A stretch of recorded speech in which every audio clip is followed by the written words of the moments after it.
예, 좋은 아침입니다. 아침엔 하날 매일경제 유호정입니다. 6월 27일 목요일 오늘 신문 일면에 어떤 뉴스 실렸는지 바로 보겠습니다. 먼저 매일경제입니다. 바닷가 이 접경 지역에서 미사일이 멀리 날아가고 있죠. 이 사진 밑에 제목 보시면요. 서해수호 이상무 해상사격 훈련 재개라고 적혀 있습니다. 중앙에 실린 바로 이 사진, 어제 우리 군이 연평도와 이 백년도 접경 지역에서 대규모 포사격을 재개했습니다. 북한의 이딴 도발이 이어지자 9.19 합의 이후에 중단됐던 이런 실제 사격을 거의 7년 만에 재개를 한 겁니다. 앞으로도 정례적인 이 해상 훈련을 실시해서 북한의 도발에 대비하겠다는 방침입니다. 다음 일면 보겠습니다. 네, 이번엔 국민일보입니다. 요즘 자영업 하시는 분들 많이 힘드시죠? 그런데 국민일보는 빚더미 깔린 자영업자라고 헤드라인을 꼽았습니다. 얼마나 힘드냐? 한국은행 보고서를 보면 그대로 드러났는데요. 올 1분기 말에 1.52%로 크게 상승했다. 뭐가 상승한 거냐? 연체율이 2년 사이에 3배나 껑충 뛰었다라는 겁니다. 고금리 때문에 이자 갚기 어렵고 이렇다 보니까 소비자들이 지갑 닫으면서 자영업자들이 더 어렵고 돈 빌린 자영업자들은 빚조차 갚지 못하고 있는 상황인 건데요. 여기 보면 취약차주 연체율은 10% 넘어섰다라고 되어 있는데 이 취약차주라 하면은 소득이 적고 또 신용등급도 낮은데 이 3곳 이상에서 돈을 빌린 이 사람들을 취약차주라고 합니다. 그러니까 상황이 더 어려운 사람들은 연체율만 계속 늘어나고 있다. 이런 상황으로 보면 되겠습니다. 다음 일면 보겠습니다. 이번엔 중앙일보입니다. 출생아가 19개월 만에 플러스. 오랜만에 반가운 소식이죠. 4월 출생아 수가 19,000명. 전년 대비해서 2.8%, 약 500명이 증가했다라는 오랜만에 반가운 소식이 전해지고 있습니다. 코로나 이후에 혼인 건수가 증가하면서 그 영향이 출생아 수 증가로 반영된 것으로 보이는데요. 4월의 깜짝 반등이 앞으로 이어질 것인가, 이게 중요한데 전문가들은 아직은 예단하기 어렵다라고 지적하고 있습니다. 다음 뉴스 보겠습니다.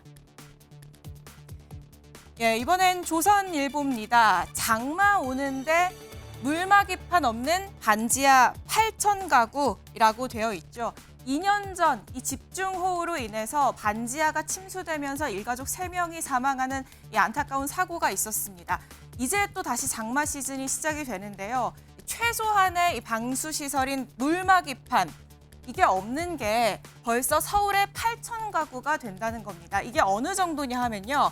서울 가구의 35%에 해당하는데요. 그럼 대체 이걸 왜 설치를 안 하느냐. 기사를 보면 이 물막이판을 설치하려면 집주인의 동의가 필수적인데 침수당하는 집이라는 이 꼬리표가 실어서 집주인들이 이 흔쾌히 동의를 하지 않는 경우가 많다고 합니다. 기사 보셨다시피 안전보다 중요한 건 없다는 걸 다시 한번 상기해 봐야 할 것 같습니다. 다음 뉴스 보겠습니다. 이번엔 세계일보입니다. 어제 국회에서 의정 얼굴 맞댄 청문회, 의정활동, 의료협회, 의사협회와 이 정부가 얼굴을 마주하는 청문회가 열렸습니다. 그런데 해법이 나올까 기대하셨던 분들 계실 텐데 해법은커녕 의료 공백에 대한 니 탓 공방만, 내 탓 공방만 벌어졌습니다. 의협회장은 정부와 공무원이 만든 의료 공백 사태는 정부와 공무원이 만들었다라면서 책임을 떠넘겼고요. 조규용 복지장관은 의사를 향해서 진료 거부는 부당하다라면서 맞섰습니다. 그 사이에서 환자들 다 죽어간다, 절규하고 있는 상황입니다. 다음 뉴스 보겠습니다. 이번엔 한겨레 신문인데요.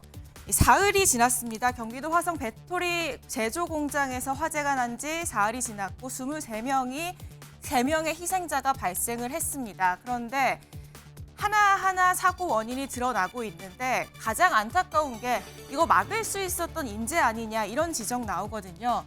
왜냐하면 사고가 나기 바로 석 달 전에 이 소방당국이 인명피해가 우려된다. 바로 불이 난 그 공장에서 인명피해가 우려된다라고 지적을 했다라는 겁니다. 상황이 발생할 경우 급격하게 연소하고 불이 나고 그 불이 확대될 우려가 있다라고 경고를 했던 건데요. 그래서 사고가 나기 20일 전엔 심지어 이 소방당국의 안전 담당자가 현장으로 나가서 컨설팅까지 진행한 것으로 확인이 됐습니다. 그런데 왜 막지 못했는지 경찰은 책임자를 입건하고 이 업체를 압수수색하는 등 강제 조사에 나섰습니다. 이번엔 사진 기사입니다. 예, 지금 보면은 분향소가 꾸려져 있죠. 이 공장 사고 희생자들을 기리기 위해서 설치된 추모 분향소입니다. 그런데 보시면 위패도 없고요. 뭐 영정 사진도 없고 이 꽃만 놓여 있습니다. 희생자들의 신원 작업이 아직도 완전히 이루어지지 않은 상황인데요. 이래서 뭐 영정이나 위패 같은 걸 설치할 수 없는 상황, 이 사진이 가슴을 더 먹먹하게 하는 것 같습니다. 유족들의 지원은 물론이고요. 사고 원인 그리고 대책 마련까지 좀 꼼꼼히 이루어져야겠습니다. 아침엔 매일경제 지금 8시 6분을 조금 지나고 있는데요. 언제나처럼 TV로 크게 보시다가 또 궁금한 점 있으시면 유튜브로 댓글 남겨주시면 저 여기 네 분과 함께 이야기 나눠보겠습니다. 그럼 함께해 주실 네 분 소개합니다. 어서 오십시오. 안녕하세요.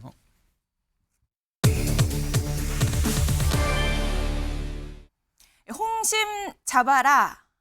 어떤 말이냐. 국민의힘 전당대회 소식입니다. 홍심이라 하면 누구의 마음이냐. 한국일보 6면 보시면요. 홍준표 대구시장입니다. 당권 주자들이 잇따라서 홍준표 대구시장의 마음을 잡기 위한 구애가 펼쳐지고 있다라는 기사인데요. 국민의힘 전당대회가 이 한동훈 대 반한동훈 구도로 굳혀지고 있는 가운데 어제는 그 중심에 홍준표 대구시장이 있었습니다. 홍심 잡아라 나경원, 윤상현, 원희룡과 끌어안고 한동훈은 퇴짜이라고 되어 있는데요. 먼저 원희룡 전 장관이 어제 대구를 찾았습니다.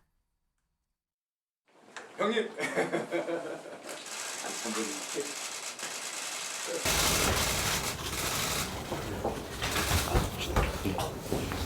우리 장관님도 출마해 주셔서 저는 참 고맙게 생각합니다.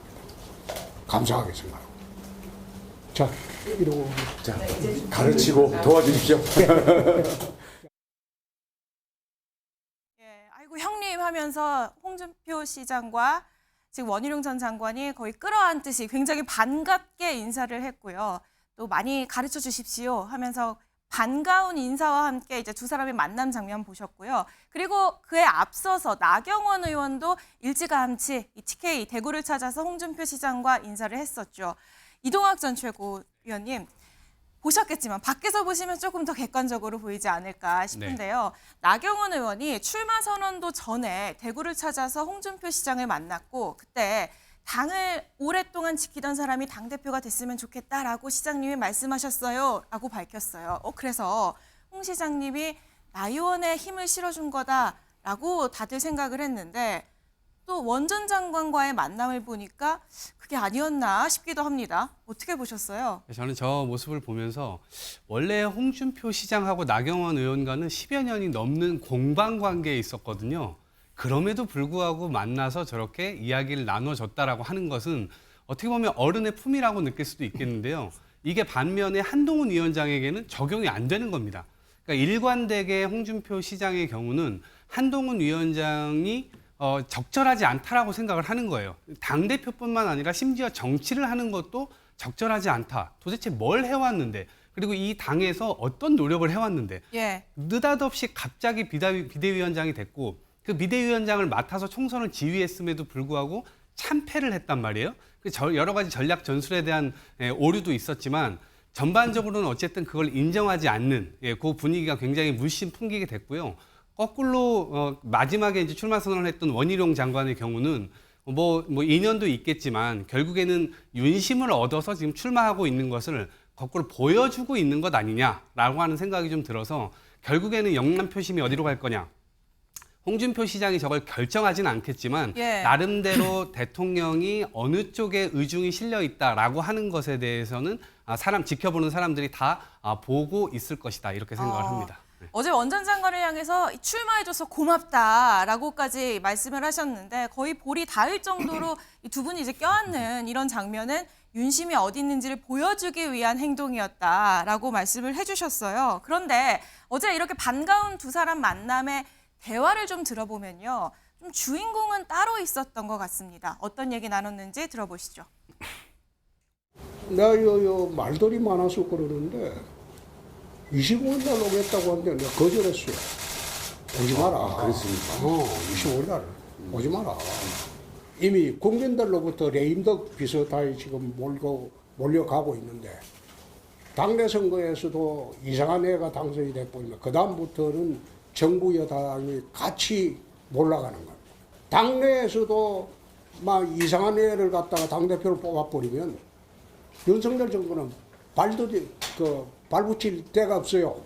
홍 시장께서는 좀 확실한 생각이 있으신 것 같습니다. 결국 이 당을 알고 당에 오래 있었던 사람이 당대표를 하는 것이 낫겠다라는 생각을 하시는 것 같고요. 그런 의미에서 아마 만남을 거절하신 거라는 걸 생각합니다. 홍준표 대구시장님이 후보님과의 만남을 거절했다고 하는데 특별한 입장은 없습니다. 본인이 만나기 싫다고 하시니 뭐 제가 뵙기 어렵지 않겠습니까? 예, 신지호 의원님. 지금 보면 홍 시장이 윤석열 의원 만났고 일찌감치 만났고요. 나경원 의원 만났고요. 어제 원희룡 전 장관 만났습니다. 저 영상에서 보면은 뒤에 어떤 얘기가 있었냐면 한동훈 전 위원장 측에서 언제 만나자 했는데 안 된다고 했고 또 언제 만나자고 했는데 만날 이유 없다. 나 안 만날 거예요. 이렇게 거절 의사를 공개적인 자리에서 발언을 했어요. 이거는 어떤 의도라 보십니까? 글쎄요, 일단 사실관계부터 좀 바로잡고 가면요. 지금 방금 전에 나온 화면 중에 25일 날 오겠다고 해서 내가 오지 말라고 그랬다. 예. 그렇게 얘기 나오는데 그거는 사실이 아닙니다. 사실이 아니에요. 아니다. 예, 저희가 오늘 이제 저희 한동훈 후보가 대구를 가는데요. 예. 6월 25일은 6.25 아닙니까? 아침 현충원 참배부터 해갖고요. 일정이 아주 촉촉하게 이렇게 잡혀 있었습니다. 예. 뭔가 지금 착각하고 계시는 것 같아요. 그러니까 25일 날 갈 테니까 만나달라고 청한 적이 없고요. 착각하고 있어서 내가 공개적인 방송을 통해서 바로 잡습니다. 27일 오늘 이제 대구를 가니까 예. 그래도 기별은 해야 될 거 아닙니까? 예. 그러니까 평상시에 한동훈 후보에 대해서 엄청난 악담을 일관되게 퍼부어 오신 분 아니겠습니까? 그래도 당의 고참이고 어른이시고 대구시장이시고 그러니까 기별을 하고 시간이 혹시 조금이라도 내주실 수 있겠습니까? 저희들이 예를 갖춰서 요청을 했는데 시간 안 된다. 시간 안 된다 해서 이제 이 만남이 불발이 됐는데 인사는 할 수 있을 거라 기대하셨어요? 평상시 그 홍 시장의 그 스타일로 봐서는 아마 퇴짜 놓을 거다 이렇게 다 예상을 했었죠. 예상했는데도 일단 만나겠다. 그렇죠. 만나달라고. 그게 예법이라고 봅니다. 예. 그게 예법이라고 보고 그렇게 했는데 이제 예상한 대로 본인이 거절을 했고 근데 저희들은 이렇게 생각해. 저기 이제 한국일보인가요? 타이틀에 홍심을 잡아라.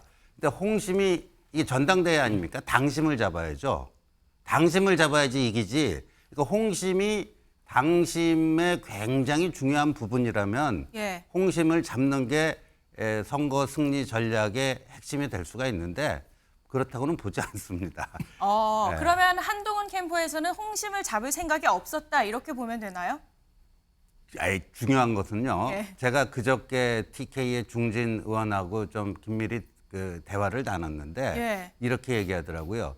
자기 지역구에 책임당원, 이번 전당대회 투표권을 갖고 있는 책임당원이 6,000명 정도 되는데 예. 이른바 오더 투표, 내가 누구를 아무개를 밀자 하면은 그 6,000명 자기 지역구 책임당원 중에 몇 %가 따라올 수 있을까? 10%도 안 된다. 이게 중진 의원의 얘기입니다. 예, 그러면 홍심이 예. TK 그 당심의 어느 정도를 대변하고 있는가? 그래서 중요한 건 저희가 오늘 대구에 그 5개 당협을 가서 당원 간담회를 합니다. 그런 게 훨씬 더 중요한 득표 전략이다 이렇게 생각하고 있습니다. 보통 현역 의원이나 혹은 뭐 이런 중진들의 마음을 잡으려고 하는 거는 그 의원의 영향력이 이 당원들에게 번질 것이다라는 기대 때문에 이렇게 지지를 얻으려고 하는 건데 실제로 들어보니 그게 아니더라라는 말씀을 들었다라는 거예요. 저희 유튜브에 댓글이 들어왔는데 홍준표 시장이 이렇게 홍심 잡아라라는 헤드라인이 나올 만큼 정말 민심과 당심의 영향력이 큰가요? 이런 댓글이 지금 나왔습니다. 네, 그래서 저희는 대구 당심의 일부를 홍 시장이 대변하고는 있지만 예. 다수 당원들의 당심을 제대로 대변하고 있지는 못하다. 그리고 저러한 행태들 있잖아요. 누구는 만나주고 누구는 뭐 안 만나주고. 예. 근데 당의 어른을 자처하고 50 넘은 사람한테 계속 애라고 하고 그 영남 남인의 예법으로 보면 그 대구 당원들이 예. 저런 그 예. 언행들을 어떻게 볼지 굳이 뭐 더 설명 안 드리겠습니다. 알겠습니다. 지금 보면은 질문에 답변이 되셨죠? 홍준표 시장이 정말 당심의 영향력이 큰가? 이렇게 현역 의원이 갖고 있는 조직력은 거의 한 10% 정도 미친다라는 게 중진 의원의 전언이었다라는 말씀을 주셨어요. 김진욱 부대변인님, 보면은 한동훈 전 위원장이 이 질문을 받으니 뵙기 싫다고 하는데 만나지 어렵지 않겠습니까? 굉장히 짤막한 답변을 남겼습니다. 이 발언의 의미는 그 속마음은 어떻다 보세요? 한동훈 후보 입장에서는 뭐 보고 싶어 보겠습니까? 지금 총선 참패 이후에 2달 넘도록 지속적으로 한동훈 후보 한 사람만을 공격해 왔는 이 홍준표 시장을 보고 싶어 보는 게 아니라 의례적으로 보고자 했던 거죠. 근데 또 막상 안 보겠다고 하니까 그러면 뭐 감사한 마음 아닐까요? 감사한 마음. 굳이 뭐 마음이었다. 만나서 그 어색한 미소를 지으면서 악수하는 이런 장면들, 이런 거 뭐 만들고 싶지 않을 수도 있는 거죠. 지금 이 국민의힘의 전당대회에 나와 계시는 후보 네 분이 예. 각각 지향점이 다른 것 같아요. 한동훈 후보 같은 경우에는 국민의 눈높이를 강조하면서 민심을 맞춰가겠다라는 걸 명확히 하고 있잖아요.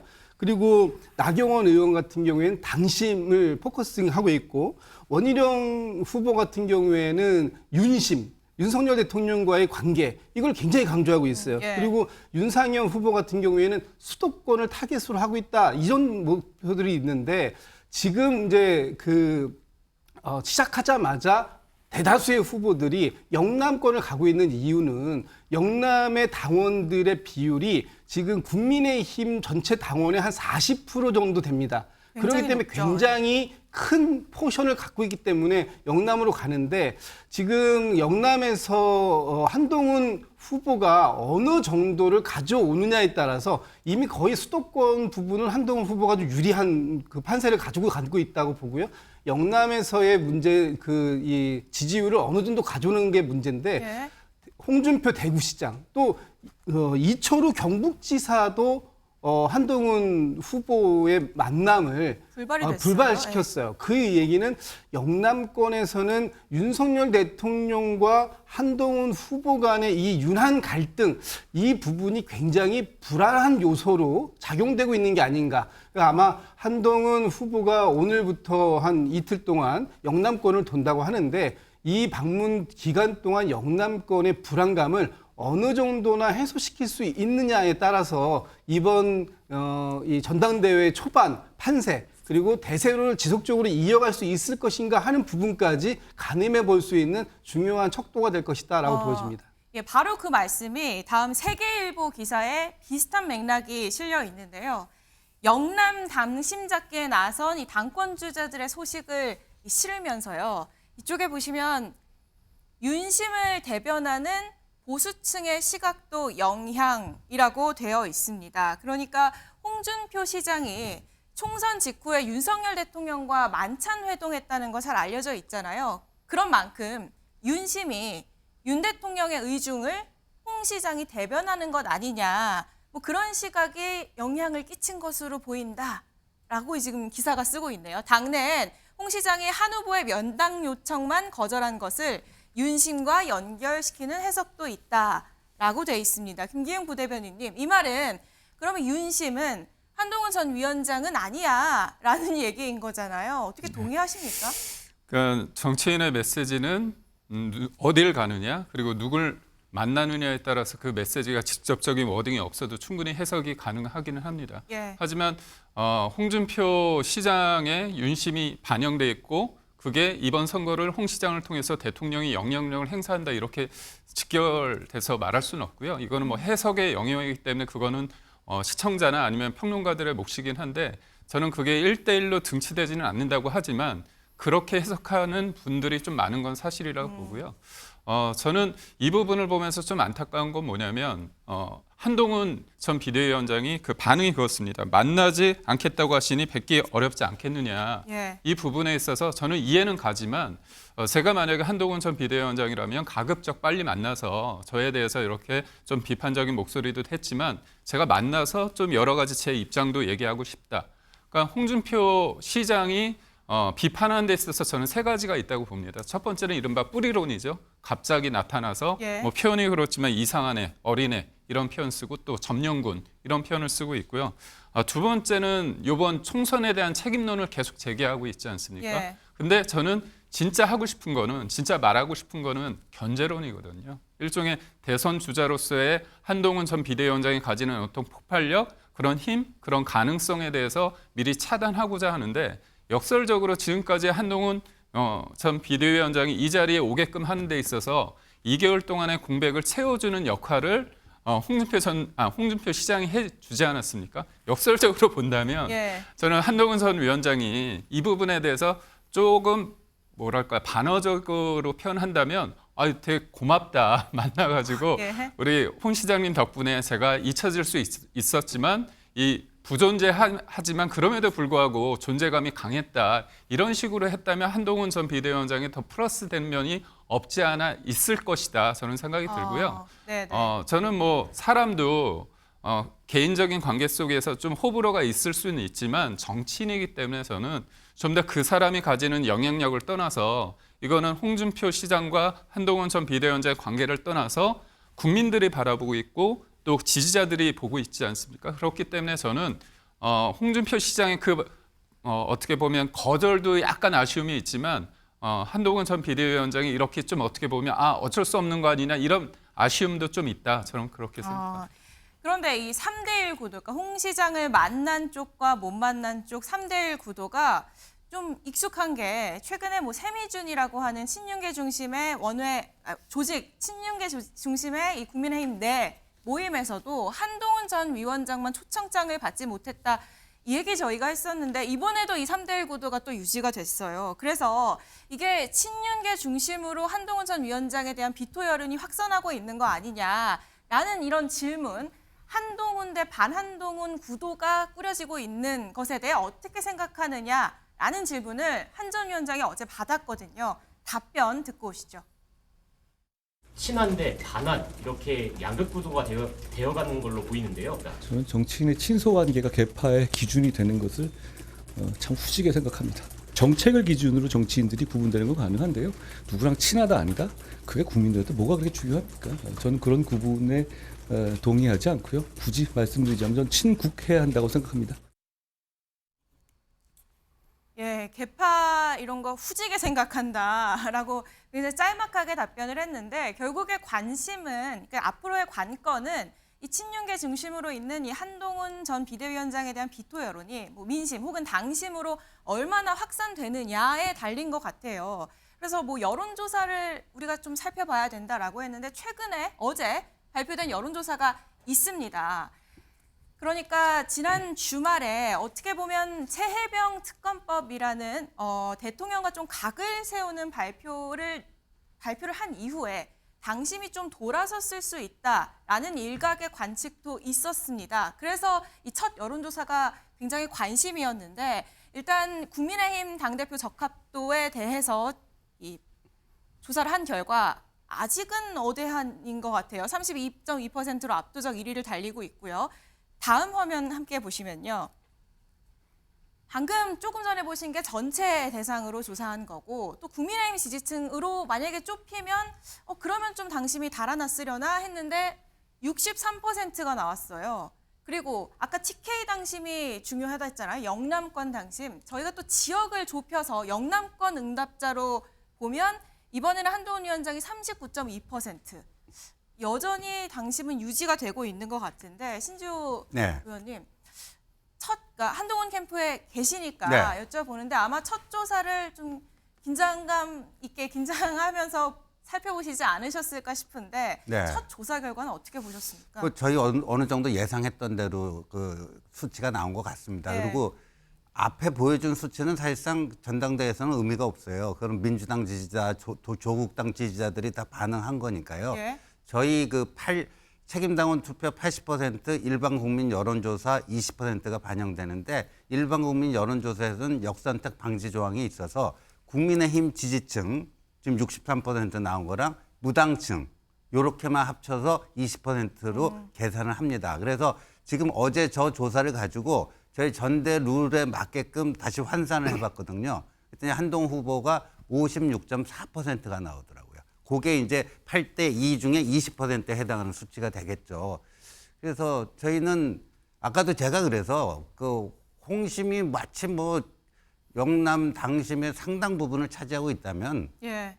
홍 시장 못 만난 게 여러 가지로 불리한 요인이 될 수 있을 텐데 그렇지가 않고요. 지금 보면 아까 1대3 구도라고 했잖아요. 그 홍 시장의 어법으로 표현하자면 애 하나 잡으려고 어른 셋이 똘똘 뭉쳐갖고 두들겨 패고 있는데 아직까지 네. 그 수치로 나타나듯이 전혀 그게 안 되고 있다. 그런 게 될 것 같습니다. 좀 순화를 하자면 한동훈 전 위원장을 견제하려고 지금 3명이 연대를 하고 있다라는 말씀을 주셨는데 김준욱 대변인님 어떤 말씀 하시고 싶으세요? 네, 좀 전에 그 자료 좀 한번 볼까요? 예. 그 자료를 보시면 여론조사 자료를 여론조사요? 보면 그 조사 기간이 22일에서 24일까지예요. 근데 한동훈, 원희룡, 나경원 후보가 23일 날 출마 선언을 했습니다. 예. 그리고 한동훈 후보가 23일 날 최혜병 특검법에 대해서 확실한 선을 그었고요. 그다음에 그 받자라고 했고 그리고 이제 그러고 났는데 지금 22일부터 24일 사이 중에 그게 23일 오후였기 때문에 사실상 저기에 한동훈 후보의 출마 선언에 관련된 부분은 일부 반영됐다. 아직 덜 반영된 부분이 있다라는 예. 게 하나 있는 것이고요. 지금 이 표에서도 보면 한동훈 후보가 63%, 국민의힘의 지지층에서 63% 나왔는데 원희룡 후보가 18% 정도 나왔어요. 그 얘기는 뭐냐하면 원희룡 후보가 그 직전 조사에서 보면 나경원 후보하고 비슷한 한 9%, 10% 수준을 유지했는데 18% 수준이 나왔다라는 건 원희룡 후보한테 일부 친윤의 친윤을 마케팅했던 그 반응이 일부 반영이 된 거예요. 그래서 지금 신 의원님께서 말씀 주셨던 것처럼 저거를 8대2로 계산하면 56% 정도가 나온다라고 하셨는데 예. 56%면은 안정적인 과반이거든요. 그런데 저게 이제 이번 주 이후에 나오는 여론조사까지 봐야 될 것이다. 왜냐하면은 확실하게 최혜병 특검법을 받자라고 했던 한동훈 후보의 그 지지가 계속해서 유지가 될 것인지 아니면 친윤계에서 일부 그 지지가 빠져서 그것이 원희룡 후보나 아니면 나경원 후보나 다른 후보에게로 옮겨갈지의 부분을 봐야 된다. 예. 그리고 또 하나는 지금 한동훈 대 반한동훈의 구도가 계속 유지된다면 아마 한동훈 후보의 대세로는 이 전대 후반까지 쭉 그냥 갈 가능성이 큽니다. 그러나 지금 한동훈 후보 대 친윤의 후보, 그러니까 친한과 친윤의 구도로 이것이 일부 변환이 되게 되면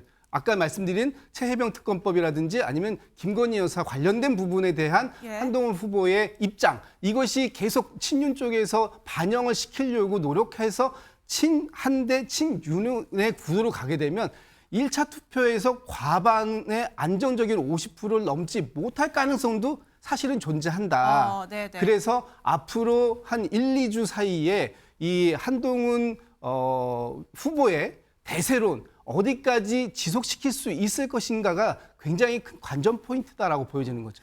아까 그 국민의힘 지지층 상대로 한 여론조사 표를 함께 보시면요. 말씀하신 게 원래는 1강 뭐 2중 1약 뭐 이렇게 얘기를 했어요. 그러니까 원희룡 전 장관과 나경원 의원이 중간에서 좀 비슷한 수치였는데 그러니까 이 출마 선언 이후에 살짝 반영된 여론조사에서 원희룡 전 장관이 지금 나경원 의원을 10%포인트나 앞선 이 상황을 보면 어떻게 보면 그런 윤심이라고 하는 것이 일정 부분 반영됐을 수 있다. 그리고 만약에 이번 주에 충분히 좀 출마 회견 이후에 충분한 기한을 두고 나오는 조사에서는 이 윤심의 영향이 더 많이 반영되면 원희룡 전 장관이 더 올라갈 수 있다. 이 말씀이시거든요. 김기웅 벨베르님, 네, 예. 오늘 한동훈 전 위원장이 대구에 갑니다. 그런데 많은 분들 기억하시겠지만 그때 대구 갔을 때 그 동대구역에서 기차를 놓칠 정도로 네. 막 이 지지자들이 몰려서 셀카를 찍고 사인을 하고 막 그랬잖아요. 그때의 그 열기, 그 장면이 연출이 될 수 있을 거라 우리가 또 포착을 할 수 있을 거라 보세요? 저는 한동훈 그 당시에는 법무부 장관이었죠. 예. 법무부 장관으로서 한동훈. 그다음에 그런 어떤 팬덤으로서의 팬덤이 있었기 때문에 정치인으로 발돋움하는 데 있어서 시간이 굉장히 짧지 않았습니까? 그래서 되게 어려운 상황에서도 비대위원장을 맡았고 그다음에 총선의 결과는 아쉬움이 남지만 2개월의 공백을 딛고 나오게 되는 이유가 팬덤과 국민들의 어떤 지지가 있기 때문에 가능하다 보고요. 통상적으로 저도 대통령 그 선거 기간 동안에 수행을 했기 때문에 정치인이 갔을 때 사람들의 대중의 반응은 되게 높습니다. 특히나 이제 한동훈 전 비대위원장이 가지는 팬덤도 있고 또 상징되는 부분도 있기 때문에 저는 그전과 다름없이 큰 어떤 반응이 있을 거라고 보고 있고요. 저는 이제 한동훈 위원장이 숙제가 하나 있습니다. 뭐냐면 지금 국민의힘 지지자들 그리고 국민들이 볼 때 한동훈 전 비대위원장이 이번에 후보로 나왔을 때 여러 3명과 싸우는 게 아니라 결국은 윤석열 대통령과의 관계 맺음입니다. 그 관계 맺음에 있어서 물론 이견이 있을 수 있고 차별화를 둘 수 있는데 무엇보다 중요한 거는 윤석열 정부가 3년이 남았기 때문에 당대표가 된다면 당대표와 대통령과의 관계, 그 안정적이고 예측 가능하게 만드는 것이 무엇보다 중요하다고 봅니다. 근데 이제 총선 기간 동안에 누구의 잘잘못을 떠나서 파열음이 있지 않았습니까? 그렇다면 그 이후에 그거를 어떻게 복원을 했고 갈등을 풀었는지 그런 부분에 있을 때 이게 대통령이 잘못했다, 한동훈 전 비대위원장이 잘못했다 그걸 떠나서 여튼 아쉬움이 진하게 남는 건 사실입니다. 그러니까 특히나 이제 대통령이 국민들이 다 알 정도로 밥 먹자고 그러지 않았습니까? 근데 한동훈 전 비대위원장이 가지 않았습니다. 그리고 어제 기자들 앞에서 공적으로 뭐 먹는 게 뭐 큰 의미가 있겠냐 그런 식으로 좀 말씀을 하셨습니다. 근데 저는 좀 다르게 보는 게 저는 사람은 오해가 있을 수 있고 이견이 있을 수 있다면 만나서 풀어야 되거든요. 근데 그 밥을 먹는다는 게 단순히 밥 먹는 게 아니지 않습니까? 밥을 먹다 보면 개인적인 얘기도 할 수 있고 또 예전에 좀 뭔가 풀리지 않은 것들을 풀 수 있는 거거든요. 그 자체가 의미가 있는 겁니다. 그래서 저는 한동훈 전 비대위원장이 가지는 장점이 많은데 사람을 만나고 밥을 먹고 그런 것들에도 충분히 의미가 있다. 그리고 무엇보다 저는 민주당은 어떻게 보면 굉장히 강하게 메시지를 전하는 것도 중요하다고 봅니다. 대표로서. 그렇지만 국민의힘 당대표는 무엇보다 집권 여당의 대표이기 때문에 대통령과의 관계가 무엇보다 중요하고 저는 그거를 안정감을 줄 수 있느냐 없느냐가 나머지 3명과의 어떤 경쟁보다도 더 중요하다. 저는 그렇게. 그러니까 집권 여당 대표이기 때문에 뭐 공격력, 다른 정치적 역량보다 또 안정감이 중요할 수 있다. 그런 점에서 좀 아쉬움이 있다라는 말씀이셨는데 이것도 뭐 한동훈 전 위원장에 대한 견제인지는 모르겠습니다. 지금 단일화, 뭐 반환 연대를 요구하는 목소리들이 당내에서 솔솔 나오고 있습니다. 들어보겠습니다. 개인의 정치적인 포부도 크지만 그거보다는 당에 대한 걱정과 나라에 대한 책임감이 더 크기 때문에 어떤 길이든 앞으로 시간이 많이 있기 때문에 열려나가지 않을까라고 있고요. 저는 무엇이든지 열려 있습니다. 특히 나경원 후보와 서로 척지지 말고 그리고 방향과 생각 그리고 정치 경험이 공통된 부분이 많으니까 서로 잘 협력하고 좀 힘을 합쳐서 가라. 만약 결선 투표를 갈 수 있는 상황이 도래한다면 네. 결국 상대적으로 한동훈 후보의 지지율은 떨어지고 원희룡, 나경원 후보의 지지율은 올라갔다는 얘기거든요. 네. 그렇다면은 뭐 상황에 따라서는 결선 투표로 가게 된다면 그 연대 가능성도 그거 배제할 수는 없지 않겠습니까? 예, 만약에 결선 투표에 가게 되면 나경원 의원과 원희룡 전 장관의 뭐 연대 가능성 배제할 수 없다라고 지금 당내에서 뭐 친윤계 중심으로 나오고 있는데요. 이동학 전 최고님, 네. 나경원 의원의 일단 입장은 시작도 안 했는데 무슨 연대인가 라면서 일단은 선을 그었습니다. 그런데 당내에서 나오는 이런 연대론에 대해선 우리가 어떻게 해석을 해야 합니까?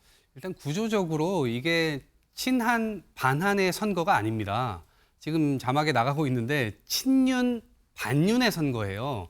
그러다 보니까 네. 지금 대통령뿐만 아니라 대통령실도 그렇고 홍준표 시장을 통해서 계속해서 메시지가 나오고 있는 것도 결국엔 한동훈 위원장이 대표가 되는 순간 당이 중간으로 완전히 갈리게 될 것이다. 그걸 우려하는 거거든요. 극단적인 상황에서는요.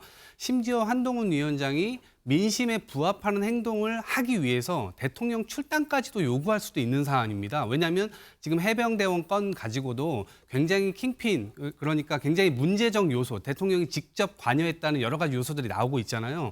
그 상황에서 대통령과 함께 가는 수를 선택한다? 그거는 민심에 부합하기 굉장히 어려울 겁니다. 거꾸로요. 대통령이 굉장히 불편해하고 있기 때문에 한동훈 위원장이 대표가 되는 순간 대통령이 제3의 탈당과 함께 창당을 할 수도 있는 상황까지 갈 수도 있습니다. 그러니까 그러한 분열의 이 체계를 굉장히 두려워하고 있는 거거든요. 그러니까 이러지도 저러지도 못하는 상황 속에서 결국은 반윤은 다 같이 뭉쳐야 되는 것 아니냐. 근데 그건 인위적으로 단일화를 할 수가 없죠. 어쨌든 결선 투표라고 하는 것이 있기 때문에 그것에 따라서 누군가 더 많은 표를 얻게 될 텐데 지금 보면 어쨌든 윤심을 얻고 나온 후보는 원희룡 후보로 지금 보여지기 때문에 결국에는 원희룡 후보가 2등할 가능성이 크고 그다음에 과반을 한동훈 위원장이 못 넘을 경우에는 나머지 표들을 다 묶어가지고 일주일 뒤에 치러지게 될 최종 전당대회에서 결국 승리하는 그 그림을 그리고 있을 겁니다.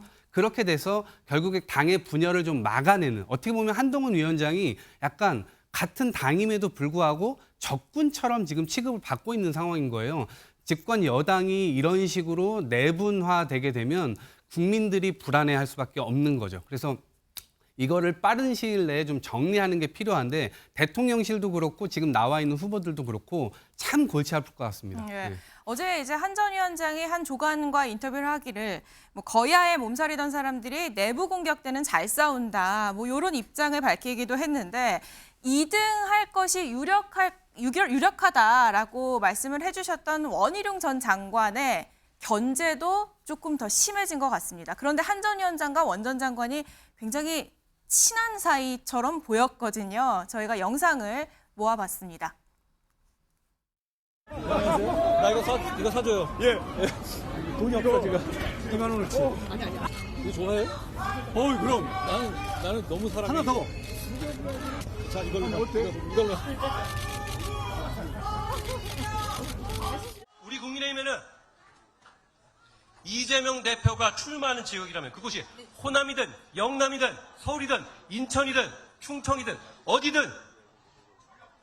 어디든 가서 정정당당하게 승부하고 싶어하는 후보들이 많이 있습니다. 설명이 필요 없는 우리의 원희룡입니다.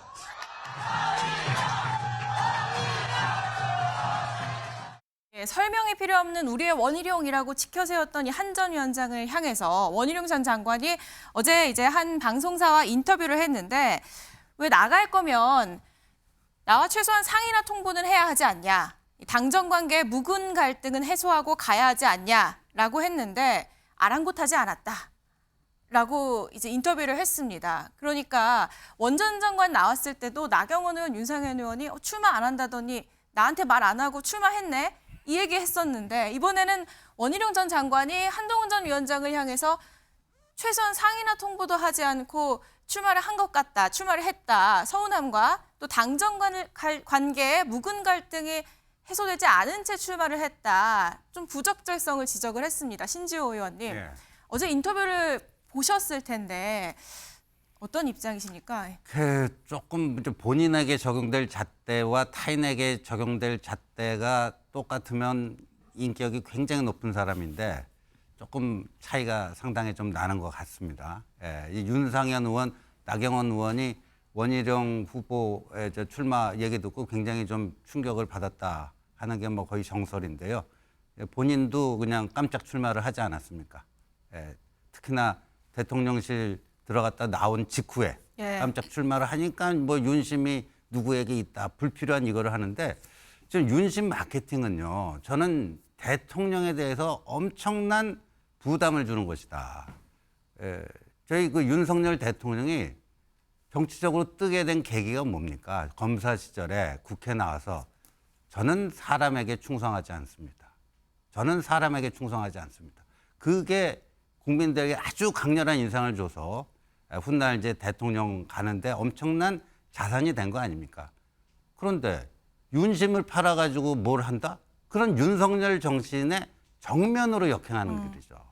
정면으로 역행하는 길이고, 그다음에 이제 한동훈 후보를 자꾸만 이제 반윤으로 몰고 이렇게 하는 거는 이제 민주당 쪽이나 뭐 좌파 진영에서는 자꾸만 이렇게 이간질을 하는 게 해서 이 뭐예요, 국민의힘이 분열되는 거를 바라기 때문에 그런 표현을 쓰는데 한 가지만 얘기하자고요. 차상병 특검법에 대해서 독소 조항이 있는 민주당 원안에 대한 한동훈표 대안을 내놨잖아요. 어떤 변화가 있었는가? 안철수 의원, 김재섭 의원 이 두 분은 계속해서 차상병 특검 반대만 해서는 안 된다. 다시 오면은 나는 민주당 특검 안에 대해서도 찬성표를 찍겠다. 공개적으로 커밍아웃한 분 아니에요? 한동훈표 대안이 나왔어요. 거기에 대한 찬성 입장을 표시했습니다. 그러면 이 두 분은 앞으로 대통령이 거부권 행사에서 재의결할 때 그거 찬성할 것 같습니까? 반대할 것 같습니다. 한동훈표 대안이 있으니까 반대로 들어가는 거예요. 그러니까 어떤 게 더 실효적으로 대통령을 방어해 주는가. 그 점에서 한동훈만한 솔루션을 내놓는 사람들이 없어요. 없고 그냥 반윤이다. 이 딱지, 윤석열 정신에 반하는 그 딱지 붙이기. 그리고 나는 윤심을 얻고 나온 거다. 이거는 대통령에게 정말 해서는 안 되는 그 정치적 행위들을 지금 하고 있다. 그러니까 오히려 당정 관계를 위한 대안이었다라는 말씀을 주셨는데요. 전당대회 이 경쟁이 치열해지는 것 같습니다. 저희가 그 과정도 지켜보기로 하고요.